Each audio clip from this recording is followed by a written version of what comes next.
First and foremost, if anybody is still working on it, our fellowship applications are due on February 15th. That feels like very soon, 3 days from now. So please, if anyone is interested in doing research in or about Jordan, take a look at those on our webpage. The more people we have subscribing to those and applying for those, the more desire we can explain to the world and try and bring more resources available to help understand the history, cultures, and languages of this wonderful place. So we will have our lecture tonight, followed by 3 more this spring in the spring lecture series. Some fella, oh, nope, that's me. I'll be presenting on March 25th a short lecture. Because we will be in Ramadan, we will have a very brief, tantalizing, dare I say, talk, and then move to an iftar. So that will be a shorter lecture than usual, and we hope you will all join us for iftar then on March 25th. On April 22nd, we'll speak about our projects with the Department of Antiquities in Aqaba, Kerak, and Beit Ras. We're very excited to have those. And then to close our lecture season, we'll speak about the National Inventory Project, something that we are truly, truly honored to be shepherding with the department and on behalf of everyone who loves heritage in Jordan. With that said, it's my pleasure to introduce our speaker for tonight. Matthew Vinson is the co-director for our National Inventory Project, but he also gets up to all kinds of other trouble, and he's going to talk about some of that this evening. Don't be shy, give him a hard time, and please join me in welcoming Matthew.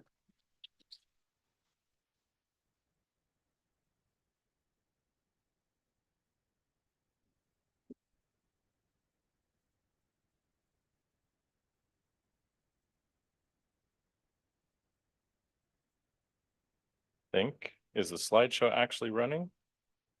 Yeah. And it's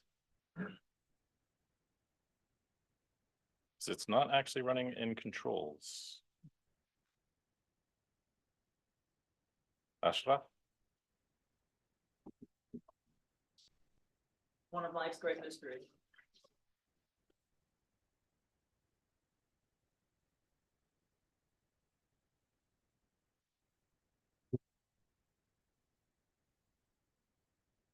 It's not changing there.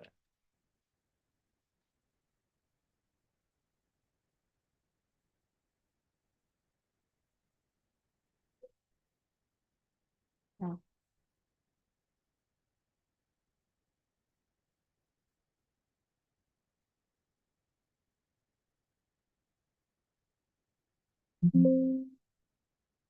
There we go. All right. Okay. Perfect. Good evening, everyone. It is my pleasure to be able to share with you a story of community archaeology. I think, again, everyone can probably hear me okay. I'm almost afraid to get too close to the microphone. If it's too loud, just raise your hand, wave at me, let me know. We'll go through this, no problem. Normally, you see a thank you slide at the end of a presentation, but in this case, I think it's actually very important to start with a thank you. First and foremost, we have to say thank you to the Department of Antiquities for making a project like this possible. This is a unique project here in Jordan, and a lot of that has to do with their trust and their faith in us to be able to execute a project like this, but also their vision and willingness to see something like this happen in Jordan. I'm using ambiguous words there because I don't want to give all the way the spoilers just yet, but we will reveal what this project is like, what we're looking at, and what we're doing. And at the same time, I also have to say thank you to the leadership here at ACOR for engaging in a project like this, for making it happen. I've been here at ACOR now for a year and a half-ish, and this was one of those extracurricular activities that was handed over to me. And as a field archaeologist, it was a tremendously exciting opportunity to be involved with both the community and the archaeology here in Amman. And it's been something that's really exciting. We'll get into the details in just a moment here. This was another one of those extracurricular activities that happened at the beginning of last year. I was asked to do a photogrammetric acquisition on the south side of the Citadel. So I'm standing here and I'm using my camera. I'm taking all the pictures, thousands of pictures that we need to make a 3D model of this part of the Citadel. car after car after car drives by this section of the Citadel without missing a beat. Every single one of those cars, someone's hanging out the window yelling, "Win el Dahab!" And suddenly you begin to realize that there's a really big disconnect when it comes to the understanding of archaeology here in Jordan, the process that we're doing, and the things that we're engaged in. I began to have some conversations with some of my friends here in the country, and I would ask them, what do you know about archaeology and archaeologists? And for the vast majority of my friends, local friends here in Jordan, they were like, yeah, it's a bunch of foreigners who come out here looking for gold. And I was like, okay, so there's definitely a little bit of a disconnect that happens with these sorts of things. So now we need to start thinking about what is community archaeology. I seem to have lost my slide again. There we go. There's a lot of text on this slide, so I want to try to break it down with some of the really important points when we think about what community archaeology is. Number one, actively involving the local community in the archaeological research process. It's defined by collaborative partnerships between professional archaeologists and community members, aiming to make archaeology accessible, relevant, and to a wider audience. Now, one thing I want to just say as a caveat at the beginning here, that collaborative partnership between professional archaeologists and community members doesn't necessarily mean that it's the professional archaeologists initiating it. Some of the examples that I have here actually show community groups that begin a project and engage professional archaeologists as part of their heritage management of their area. But for the most part, I think we generally see this as an initiative led by professional archaeologists who wish to engage with a local community. So let's have a few examples first off of what community archaeology looks like. So in the Crow Canyon area in Colorado, the local archaeologists there engaged Native American communities to help become stewards of the site and kind of guide and work with them, learn some of the process, be involved in the archaeology there. Now, a couple things happened out of that. First and foremost was a sense of ownership for their own heritage. So the Native American communities have been disconnected from Mesa Verde, from some of their local areas, some of their ancient history that had been part of their families for generations. And through the archaeological process and being involved in it, they gained a renewed appreciation for their own heritage. But probably more important is they became stewards of the site. In fact, they began setting up community watch groups to keep an eye on the site, to make sure no one was messing with it, no one was looting the site. And so it's a really incredible example of how engaging that community actually ends up helping to preserve the site. In Qusayr in Egypt, there's another example of where this Ottoman fort needed some work done on it. Professional archaeologists engaged the young people there, taught them the skills, taught them how to work on the site, taught them how to do these things. And next thing you know, these young guys are getting employed to work on archaeological sites because of the training that they had there. So they're developing skills, they're getting training because of their involvement with community archaeology. In the Orkney Islands in Scotland, there's another example where the local community, and this is the one that I'm using, where they actually are the ones initiating it. It was a local heritage society, so we're talking about more aficionados, professionals in their own right, but not necessarily archaeologists. And they have their sites that they want to look after, they want to protect, they want to work on, and they're bringing in archaeologists from outside. But they really insisted on training everyone in the local community to be part of this, as opposed to bringing out outside experts. So whenever they needed to do the capacity building, they would bring someone down, train them, and then they would have those people employed locally to work on the site, to manage the site. It was then the local community that developed all the tourism strategies for the site. So they were able to define what they thought would be sustainable, manageable, without damaging the site and with respecting the boundaries of the site and what they wanted for it. So they were able to develop plans that made it a lot more accessible, sustainable, and things that they were able to manage and control, but they did that in collaboration with professional archaeologists.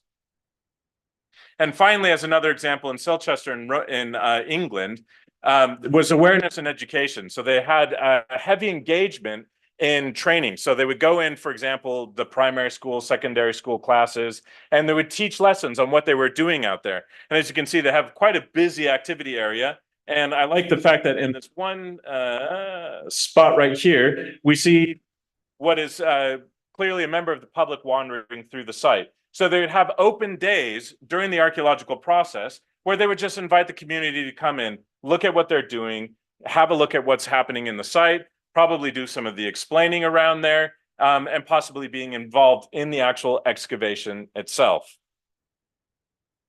So now the questions are, why community engagement? I think these 4 examples already are compelling enough, but let's get into some of the specifics of what we can actually get from it. Integrating local insights with professional research for enriched discovery. Quite a mouthful of a sentence, but I think this is perfectly encapsulated with a little anecdote that happened to me the other day. I was driving back with a geophysicist from Scotland, and we're talking about community archaeology, and he shares with me, he's like, oh yeah, we have this project running, nearby my hometown, and these archaeologists came in and they started interviewing everyone, and people are really excited that there's going to be this archaeological project, and people start pulling out these pots that have been in their family for generations. And they start telling a story. Oh yeah, my grandmother used to use it like this, or my grandmother used to do that. And all of a sudden the archaeologists had this light bulb moment of, they're like, we never even understood how some of these things were being used. And it was that engagement with the local community that actually helped them understand some of the local insights for how some of this material was being used. So by engaging with the local community, sometimes we have an opportunity to gain new insights that perhaps we wouldn't otherwise have through conversations, interviews, and interactions. Empowering locals with active roles in heritage exploration and preservation, fostering deeper connections with the history. And again, this is one of those things when oftentimes we have this sort of walled garden where people are hidden behind working in sites that people can't even access, where there may be even a guard that doesn't even let them anywhere near the site. By bringing the community onto the site, they now become part of the process. Now they can ask that question, what's happening here? What's going on here? And being part of the actual process of archaeological exploration. One of the things that stands out to me, and this comes from Abdoun itself, one of the first days that I was working there, we were doing some excavations in one of the top loci, modern surface material, and we pull out a key. And this key happens to be, I could find the brand on it, and I would say, oh, okay, let's look this up. So we Googled the key, and we know, okay, it comes from a factory in China. When was that factory built? And it was something like 1936. I say, okay, so now we know that layer where this key came from can't be older than 1936. And all of a sudden, people are kind of having light bulb moments where before they would have looked at that key and they said, this is a piece of trash. But now they looked at that key and they say, wait a second, this key now tells us a little bit of information about this layer in the ground and what's happening there. And it became a really exciting moment that just from one key coming from somewhere in China became this really exciting thing. Also, for the archaeologists in the room, the funny part is we talk about import ware as being really, really important and showing, signs of elite status symbols and everything else. It's a key from China. So in this case, it's probably not indicating elite occupation of the site. But it did amuse me a little bit to look at that and think about that part of it.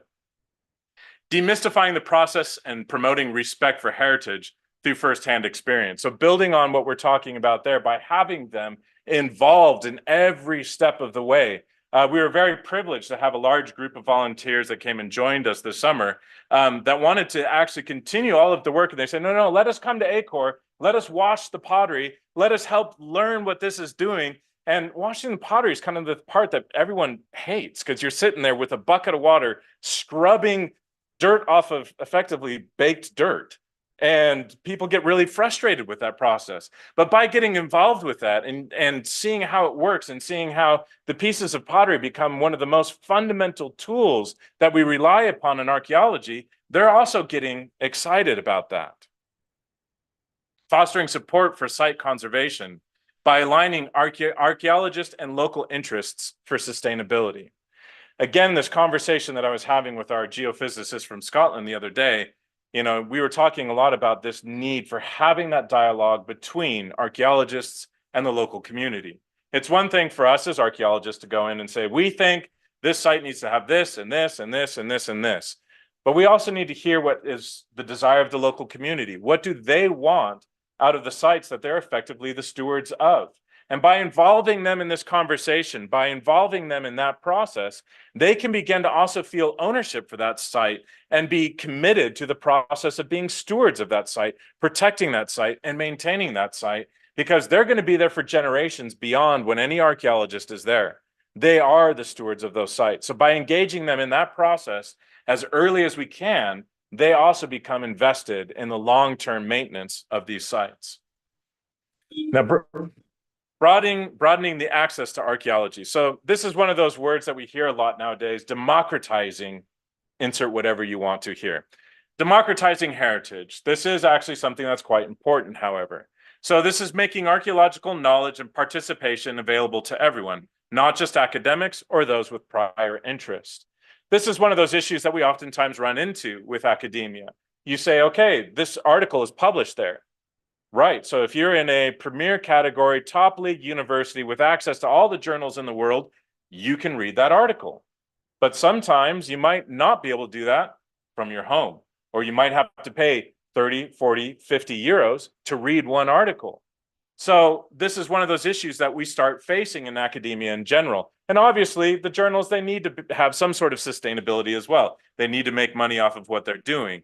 But democratizing access to heritage is also meaning being able to let the public have access to these information, to be able to understand what's happening. So that might mean, as archaeologists, we're making very conscious choices, not only to publish in journals that may have a paywall behind it, but also to publish in journals that people might be able to download that article. For example, everything that we do here in ACOR, you can download it. So publishing within our own mediums here means that people would have access to that material inside and outside of ACOR without any hindrance to it whatsoever. So that means that anyone can access that information, be able to read it, whether they're a professional or whether they're a hobbyist. Inclusive participation, encouraging people from all walks of life, including underrepresented groups, to take part in archaeological activities and decision-making. And again, this is one of those things that we could think about, whether it's, non-professionals coming from all over the city. So maybe we have a baker who wants to come and work on archaeology, and they might think, oh, what can I do here? I'm just a baker. It's like, no, please join us, have this opportunity, have access to this, learn what archaeology is like.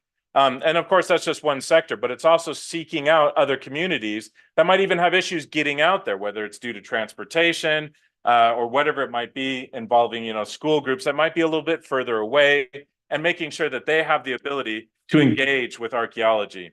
And when we talk about the decision-making process, that's always a little bit more difficult in the archaeological process, because as archaeologists, we might know, due to a professional formation and activity, where things might be, what are good areas to dig in. But it doesn't mean that we can't involve local communities in that decision-making process, to talk about it, to say, where do you think we ought to dig next? And why do you think that? And then also be able to talk about our reasoning. Why would we choose a particular area to dig? What is it that we're seeing, and why would we go there? And that involves everybody. And then they can also understand what the indicators are, why we might think about it. And again, they're going to be looking at it and saying, yeah, because they're wanting to see that pottery, and they're wanting to see that rubbish that helps them understand what the site is, how it functioned, and when it comes from. Cultural connectivity. So we're bridging cultural gaps by involving communities in the exploration of their own and others' heritage, fostering a deeper understanding and appreciation across cultures. I've been coming and working in Jordan now for 20 years. And I remember one of the first things that our dig director shared with us in my first excavation is, you will become an ambassador for Jordan when you are back home.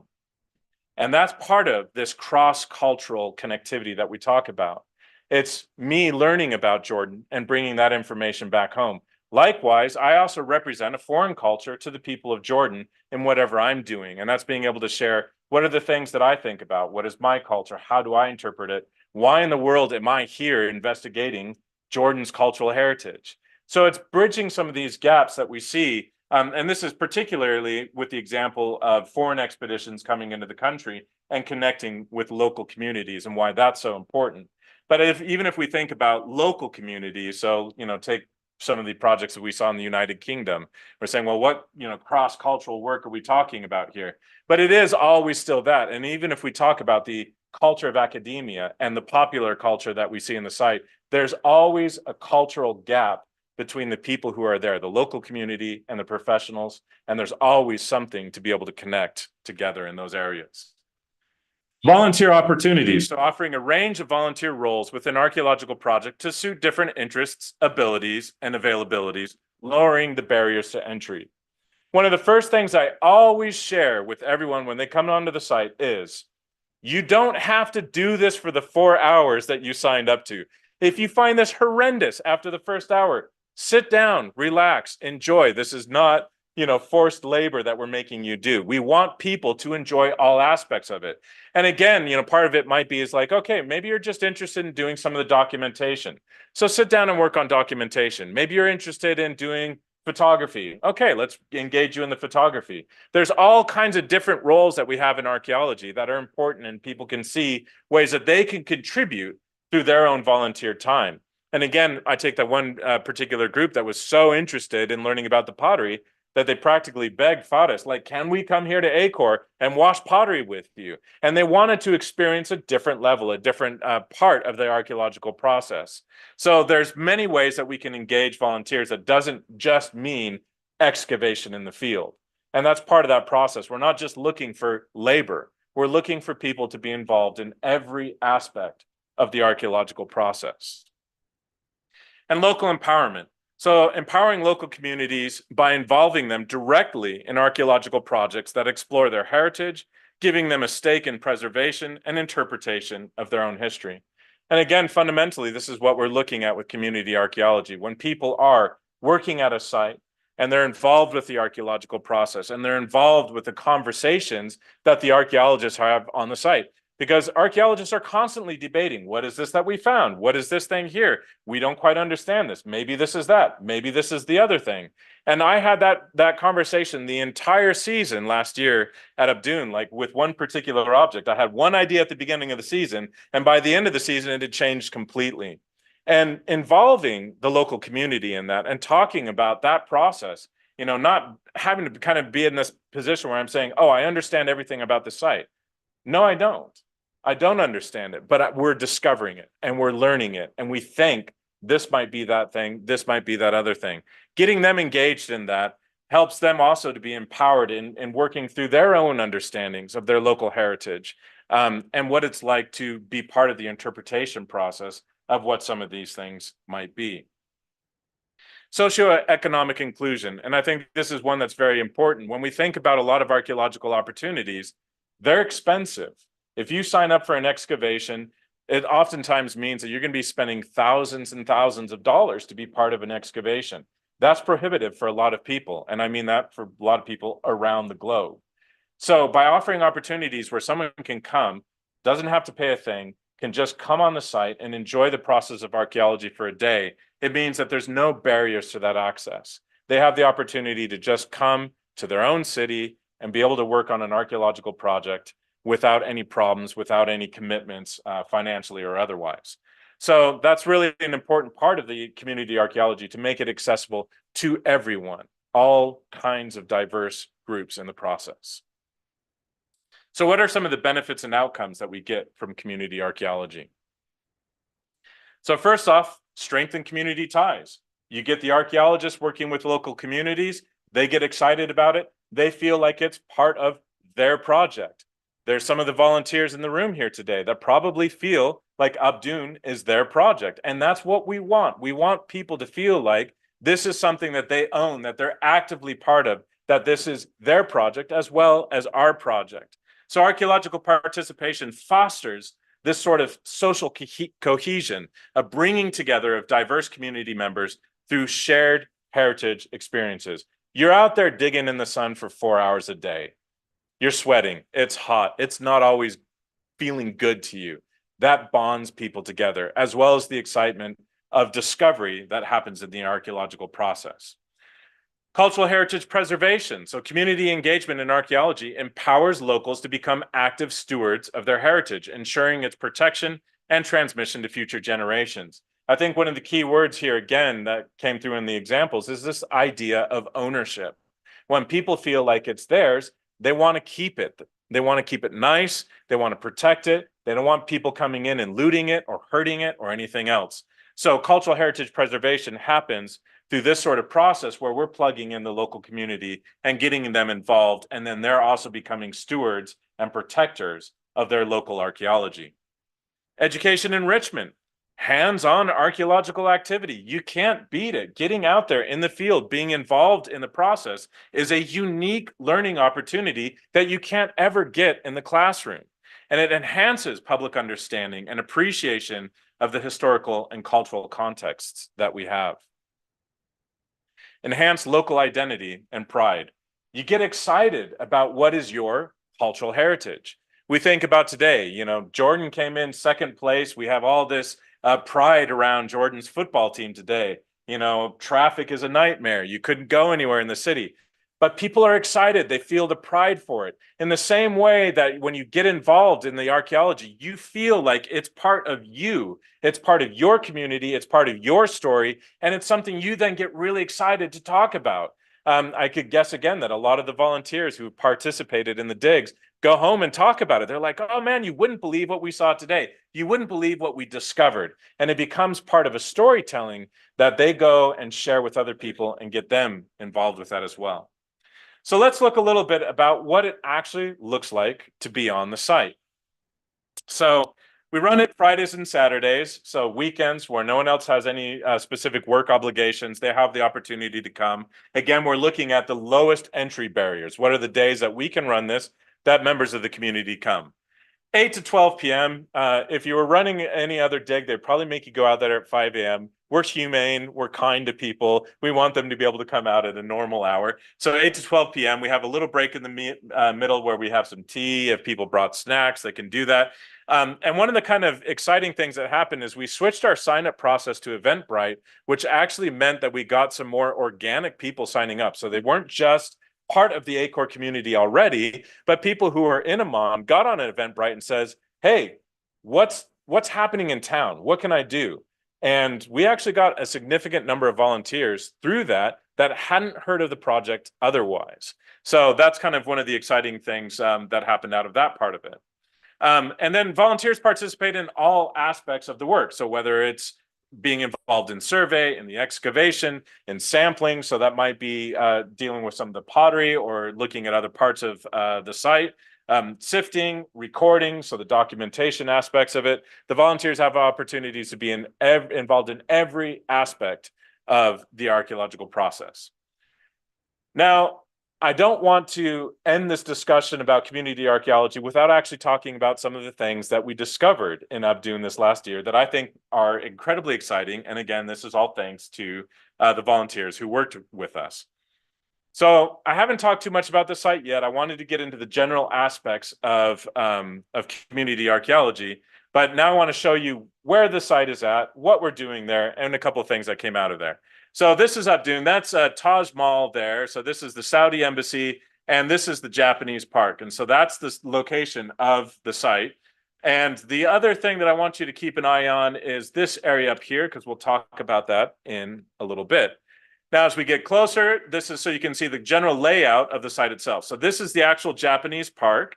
This is the site itself, which, by the way, has a couple of names. It's either Qasr Abdoun, as it was when Nelson Glick surveyed the site back in the 30s, or officially as it's known, it's Khirbet Abdoun Southeast. That's a mouthful. I tend to say Qasr Abdoun because it's sort of fun, and Qasr sound really cool. And we'll talk a little bit about the formation that you see here, and that's why it got the name of Qasr most likely, or it could be from some of the tower formations there. This is a fairly recently planted forest that, if I understand correctly, was done as an experiment together with a Scandinavian university, but is meant to be the site of the new Turkish embassy. So this is both a blessing and a curse in the sense that it risks disrupting the archaeology in the area, but on the other hand, it means that it's potentially the most secure site in all of Amman. If we've got the Turkish embassy here, Saudi embassy there, no one's going to mess with the site. So I kind of am happy about that as long as they don't dig anywhere too close to the site when they want to build the embassy. So this is an actual plan of the site that we have itself. Now, this structure that you see on the outside here is actually most likely a late Ottoman sheep pen. So this was built, or let's call it a more generic, an animal pen. It's built to keep animals in there. But you look at it and it looks like you got a big old fort going on there. But we also have remnants of some towers that are up here, a tower that's running here, and some really large structure that you can't really tell it from this map, but it's pretty big, and it's the large, rough-hewn limestone blocks that are typical of the Iron Age, especially here in Amman. We've now gridded the entire site, so we've got 100 squares, 5 by 5 meters, that we can easily lay out anytime we want to dig any of the squares, and we can just pick it out with the GPS. We go to it, lay it out, and we're able to excavate that one square. We're generally digging 4 by 4 meters, leaving a 1 meter bulk on the north and the east side for our vertical control. These are the areas that we've excavated so far. So this is that large kind of wall. This is right on the edge of that sheep pen. And so we took the opportunity to first excavate on the inside of this area. And we haven't found a lot inside that area so far. In fact, square 54 here, we did a 2 by 2 meter probe, went down about 50 centimeters, and it was completely sterile. It was just crumbly rock sitting out there. So we can say that the archaeological layers are very low at this point. We have some more exciting things happening up here. There's a large pile of Byzantine ashlars that are sitting there. Right next to it is something that looks very similar to the limestone kilns that were found when the Madhya Plains project did their survey, the hinterland survey. They found a lot of these. It looks a lot like it. So one of the questions is all of that limestone block stacked up here just set for this kiln? And they were stacking it up, getting ready to burn it. That's one of the questions that we need to answer next year. There's an exciting piece that we'll talk about shortly here in square 43, and a couple exciting things that happened here in 84 and 85 and 77 and 78. These bits here in the blue are what I think are remnants still of the Iron Age occupation in the site. The yellow is ambiguous at this point because we haven't done enough investigation in those areas to say whether or not that's part of it. The red is all of that sheep pen wall, and we've got another sort of wallish thing on the very southern edge that we're not quite sure of. When we first looked at the site here and we were looking at this, it looked like we had a casemate wall system, classic of the Iron Age. Turns out it wasn't. We did a geophysical survey in hopes that we could find some information about the site. So we actually ran the geophysical survey inside the site, over that forest area where that embassy is going to be built, and over one of the humps that is just south of the site that had a very interesting looking ridge. The forest revealed nothing. So there's no indication of any archaeological remains whatsoever in the forest. So build the embassy if you need to. That hump appears to be a modern rubbish dump. So, you know, we thought it might have been archaeological. It turns out it's very recent instead. And within the site, we got a lot of noise that no one is really too sure about how we can exactly interpret it. And part of that is just the nature of the way that the soil's been compacted there, and also trying to run the radar over the site, which was incredibly rocky. So the GPR unit is bouncing all over the site, all over the place. We're continuing to work with the data and hoping that we can refine it a bit more, because we did run it over the entirety of the interior of that site.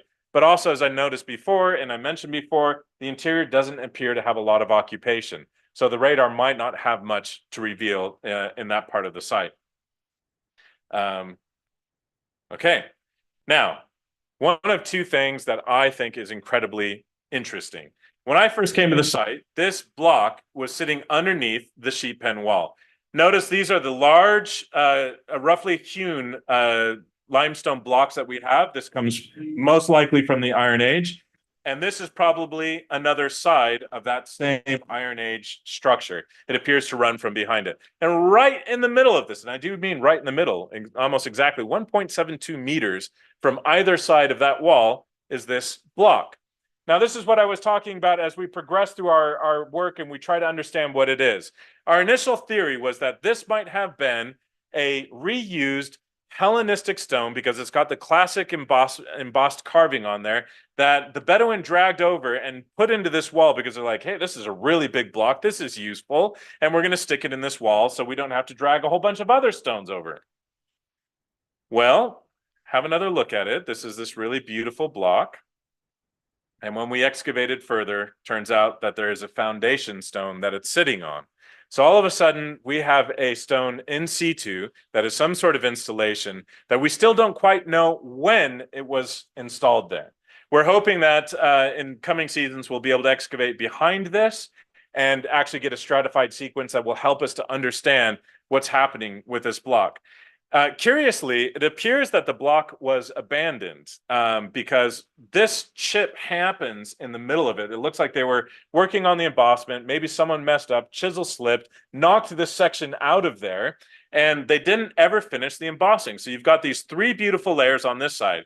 Behind it, it's perfectly squared off in the back, and then they just stop.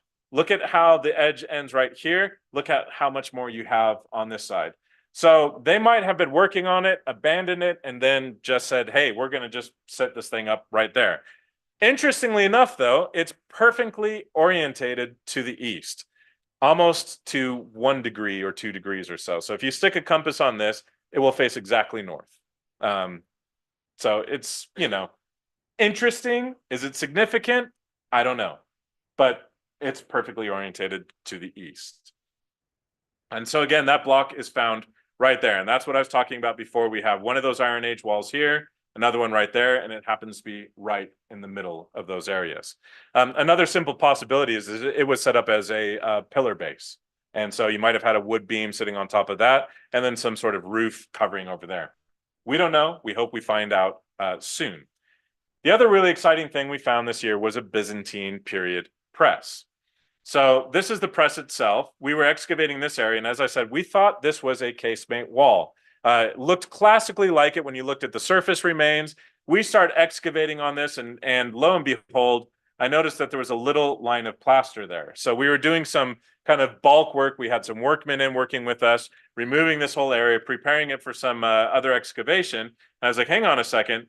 And I start peeling away, peeling away, peeling away, peeling away. And next thing you know, you got this huge line of plaster. Then we start digging and digging and digging, and that goes almost 1 meter deep. So it's a fairly large press. I don't know what type of press this is just yet. If we have an olive oil press, I would expect we would see a secondary basin there. If it's a wine press, we might not have that. We do have the remnants of the pressing floor on this side, and you can see the channel between these two stones that runs right here. As I mentioned, we have many layers of plaster. So this thing was clearly reused multiple times. They continued replastering that basin. And we counted at least 4 or 5 different layers when you looked at them quite closely there.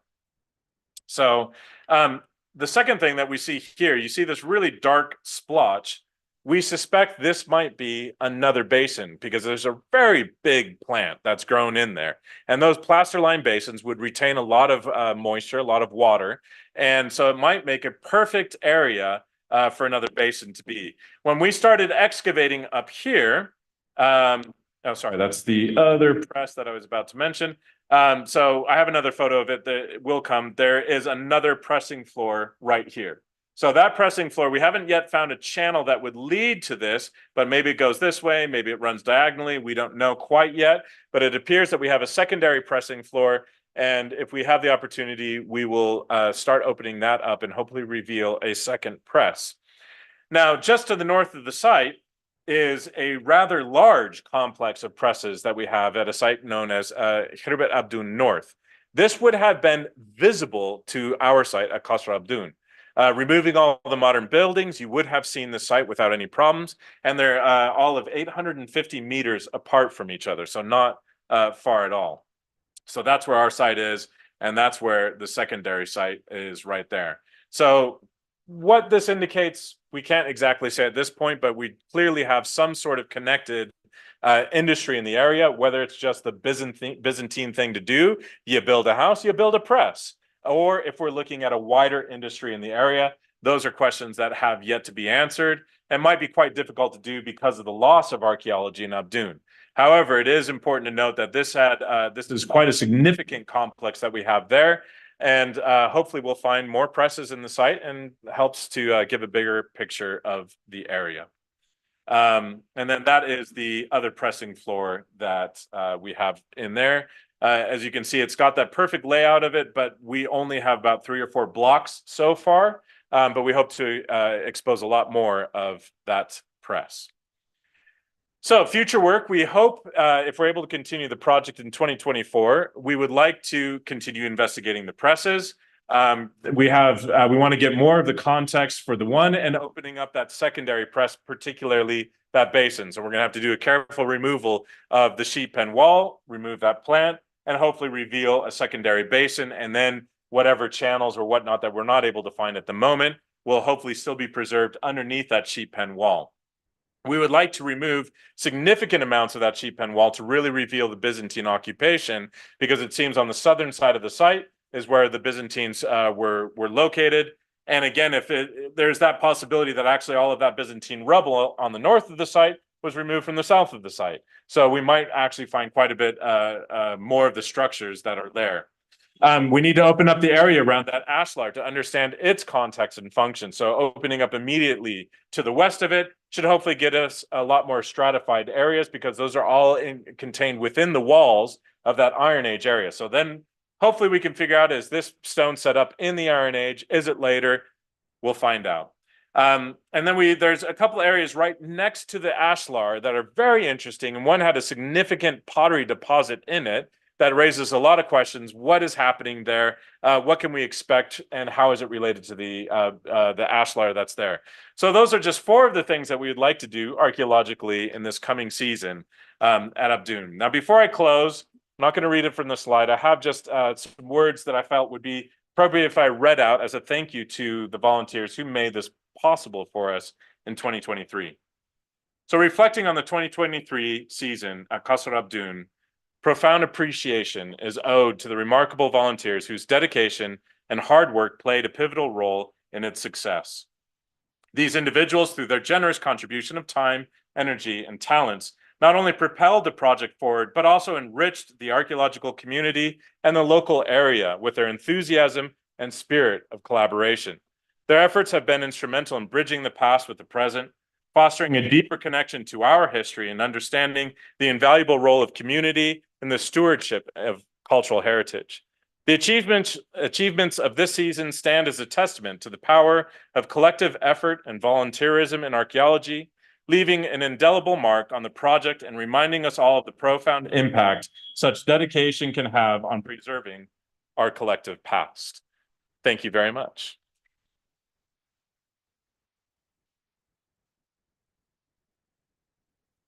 Thank you, sir, for a wonderful presentation and a great review of what we've been doing, getting up to in Abdoun.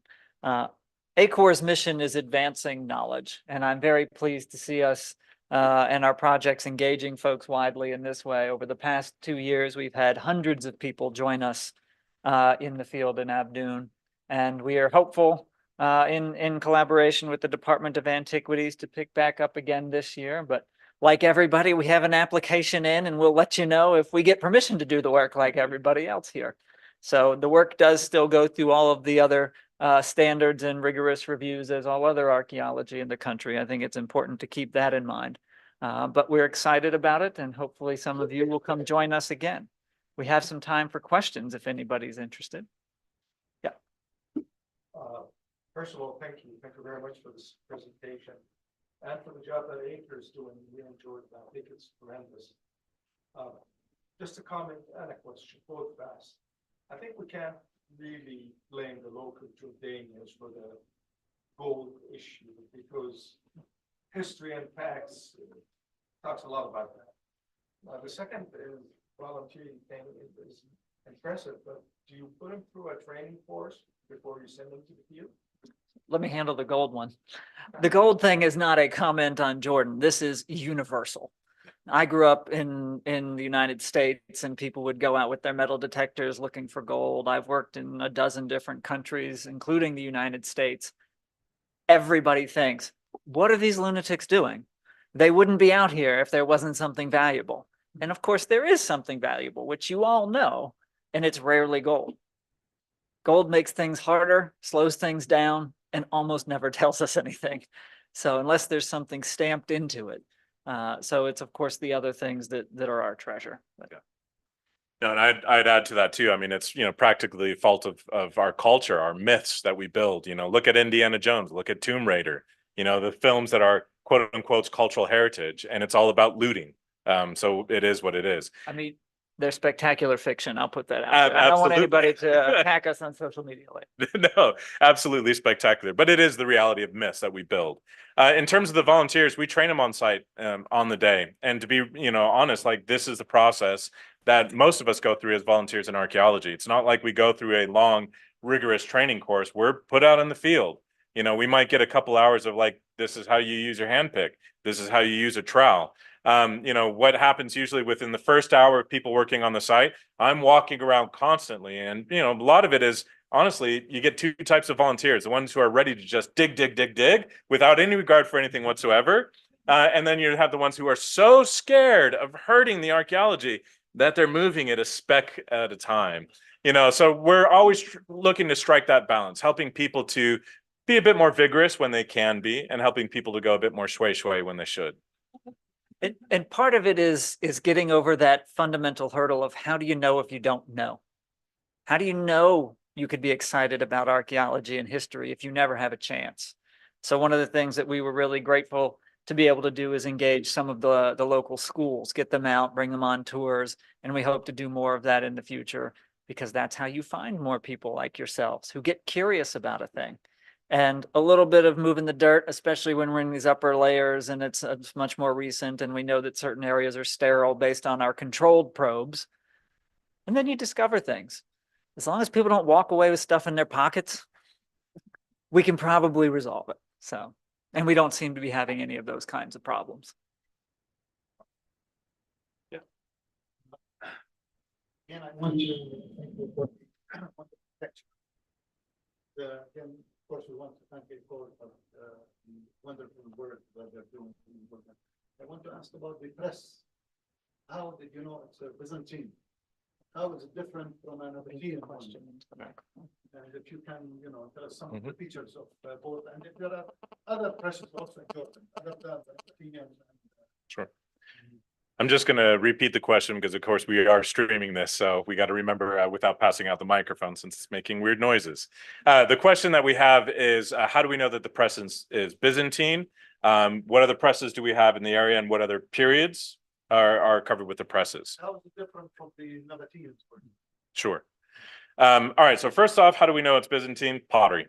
So the pottery that we were able to pull out from the press is clearly Byzantine. And of course, the day that we found it, Jihad, I think, was in the office at that day, and I was texting him, no, you were at home that day. And I was texting Jihad, and I was like, what is this? And he was doing the research, and he, like, within 10, 15 minutes, sends back near perfect parallels of Byzantine presses in the wider region. So we can tell by construction style, we can tell by some of those things, it's clearly Byzantine. We see presses all throughout history in one form or another. So you get very crude presses in the Iron Age, which could literally just be a hole in the ground in a kind of stomping area where you crush something in one way or another. I don't know exactly how it differs from a Nabatean press. I'm not that familiar with Nabatean period. But, there's a lot that stays the same. At the end of the day, you're just looking for a big weight to crush whatever you have and put it into some sort of filtration process, which is usually 2 sets of basins if you're dealing with olive oil, because you have a very heavy kind of mess that sets in one, and then you want the liquid to flow into the second. And then oftentimes, if you're dealing with grapes, you can kind of sift it out in other ways. But yeah, we have a long history of presses. The presses in Petra, for example, they have the design that are different from the presses in Marsas, and different from the presses in up north, in base. So could the design of the Byzantine press be also special one? I think every press you get introductions of new technology. So, one of the things that we start seeing with the Romans is the screw type presses, where they're basically able to screw a thing down, whereas before they're stacking weights. They're literally putting stone after stone after stone on top, where they have some sort of lever process to it. So you get advances in technologies with different periods. Each region has something that might be particular to it. You get to Petra, you get sandstone. It's really easy to just carve out a new press whenever you need it. You try to carve that out of limestone, it's a lot more work. So you just have the sort of local context might contribute to how like the difference in those presses might be. More questions? Yes. The old area, say, Abdoun Bay, there's a lot of presses like this. We have another one, we remember the favorite Abdoun, down at the end of the we haven't found another one. Yeah. And it's also the same Byzantine. But all of these, it looks, belong to the earlier period more than Byzantine. Yeah. So the area has a very fertile area, it could be have that type of vine area, trees, which makes sense that we have a lot of these present in the world. Okay. So, so the comment is, again, just for our online audiences, is that there's quite many of these presses around the Abdoun area, the Abdoun Valley. Although you were saying a lot of them are appearing to be from the earlier part of the Byzantine period. I would say particularly for our site, we are seeing in our pottery sequence that we definitely have Byzantine all the way through Umayyad. So we're making an assumption right now, and I do say that, you know, with a caveat of it's an assumption at the moment, that we might have a reflection of what we're seeing at Khirbet Abdoun, which is 470 to 607, if I recall correctly, based on the coins that were dated there. Other than that, you know, so far what we really are lacking is stratified pottery sequences or other really significant dating material that we have. So we hope to be able to get that more. We may be looking, and one of my theories is that this is actually an earlier occupation at the site, that then we see a much more significant complex built to the north. Thank you so much, Matthew, for this excellent presentation. I want to just put this support for this team efforts for the Archaeology project. I'm very happy that Adiba, because in 2022, engagement Adiba 9, we have a rate around for all 20 Ammonite and say ruins and towers. We have a lot of with your Abdoun. But I want to say from our visits, I remember one of the sites, which is where Abdoun walked to small course, and original course, we have registered also a very large block of limestone and has been engraved. I remember on the side, and this building was identified as a temple by Urshudna, and who published an article about it. If this could be also another temple, for example, or is it similar to that limestone blocks which were one can see at Sahara ruins? So everywhere you go, you have those large limestone blocks. They must have a function. But you know, as you said, we don't know exactly. It has been known at Nicosia, there's a temple, but could be also the same. Yeah. You didn't show any of sorry. Yeah, I mean, any Ammonite potential or something. It seems that we didn't find any of those. Zaydan, heckle him later. Thank you.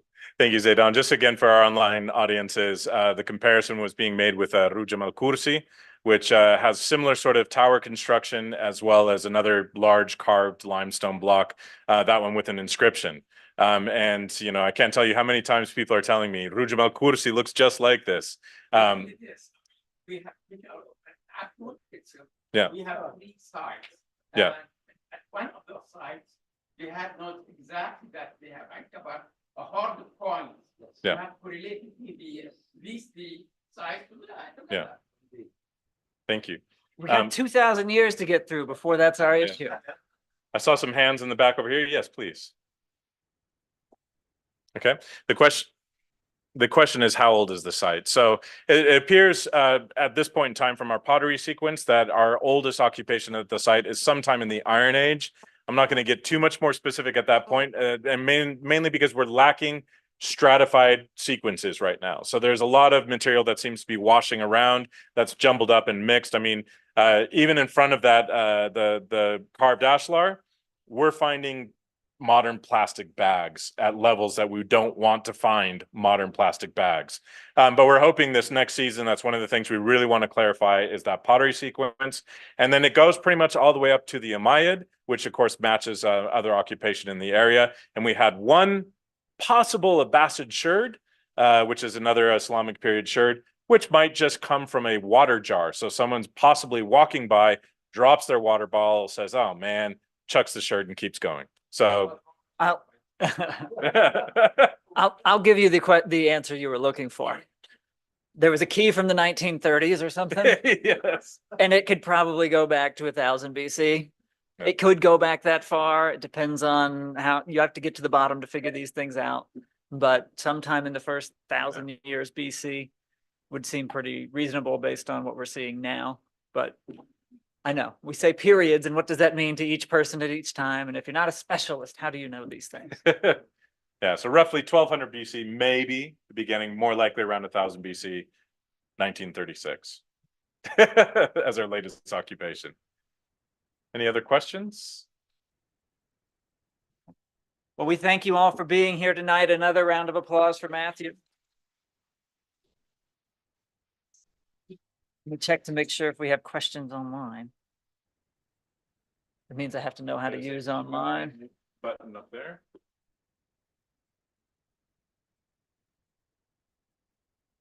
I can't be trusted with this. It's on the other screen. Oh, it's on the other Yeah. screen. Is it possible to receive an attendance certificate? So this is not a thing that we are certifying at this time, but we can certainly provide a letter if anyone would like to participate on ACOR letterhead saying that you were out here for this many hours and we were pleased to have you there. Or not if you were Turkey the entire time, but we can happily do that so that people can have a record of having joined us on the site. And yes, we do hope to incorporate volunteers into the 2024 season, but we don't want to put the cart before the horse. As I mentioned, we do apply for permission to the government, and the Department of Antiquities will consider our reports, our work, and what we've done, and then review our request. And we hope in the not so distant future, say, let's get back to work. So, and we hope to see you all there. Thank you. Let's go have some snacks. Thank you.